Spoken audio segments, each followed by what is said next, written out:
Hello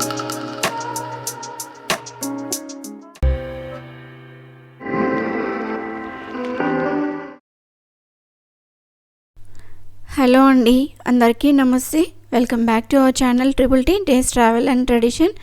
ఈరోజు ఈ వీడియోలో మనము అటుకుల ప్రసాదం ఎలా చేయాలో చూద్దాం. కృష్ణుడికి చాలా ఇష్టమైన ప్రసాదం కదా. సో ఫస్ట్ అయితే ఇలా అటుకులు తీసుకోవాలి. అటుకులు పోహ అవలకి అంటారు కదా. సో అవి అటుకులు అయితే నేను 1 కప్ తీసుకున్నా. 1 కప్ ఒకసారి వాష్ చేసుకొని అలా నీళ్ళు వంపేసుకొని కొద్దిగా ఆరబెట్టుకోవాలి. సో అలా ఆరబెట్టుకున్న తర్వాత పాన్ పెట్టుకొని గీ వేసుకుందాం. గీలో కొద్దిగా డ్రై ఫ్రూట్స్ ఏముంటే అవి వేయించుకోవచ్చు. కిస్మిస్, ఆల్మండ్స్, క్యాష్యూస్ అన్నీ. అయితే కిస్మిస్ ఫ్రై చేసుకుంటున్నా. కిస్మిస్ అలా ఫ్రై అయ్యాక ట్రాన్స్ఫర్ చేసుకొని మళ్ళీ జీడిపప్పులు అయితే ఫ్రై చేసుకున్నాం.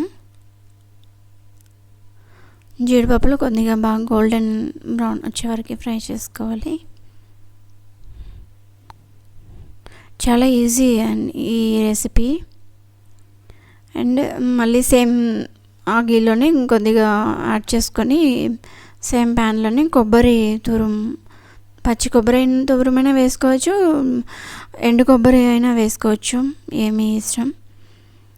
సో అది కొద్దిగా ఫ్రై అయిన తర్వాత మళ్ళీ ఆ నానబెట్టుకున్న అటుకులు ఉన్నాయి కదా, అది వేసుకొని కొద్దిగా ఫ్రై చేసుకోవాలి. కొద్దిగా గీలో అలా ఫ్రై చేసుకొని ఇక్కడ బెల్లం తీసుకున్నా. కొద్దిగా 1/2 కప్ తీసుకున్నా. మీరు ఇంకా కావాలంటే కొద్దిగా ఎక్కువ తీసుకోవచ్చు. నేను 1 కప్కి 1/2 కప్ తీసుకున్నాను బెల్లము. సో అలా బెల్లం అన్నీ ఒకసారి బాగా మిక్స్ చేసుకుందాం. అన్నీ ఒకసారి మిక్స్ చేసుకున్న తర్వాత కొద్దిగా ఎలాచీ పౌడర్ వేసాను నేను. ఎలాచీ పౌడర్ వేసుకుంటే ఫ్లేవర్ బాగుంటుంది. ఎలాచీ పౌడర్ వేసుకొని కొద్దిగా అంతా మిక్స్ చేసుకొని కొద్దిగా పాలు వేసుకుందాం.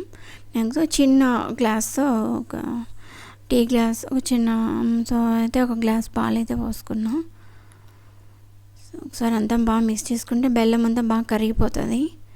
దీనికి కొద్దిగా లైట్గా ఉంటేనే స్వీట్ బాగుంటుంది. కొబ్బరి కూడా వేసాం కదా, అందులో కూడా కొద్దిగా స్వీట్ ఉంటుంది కాబట్టి.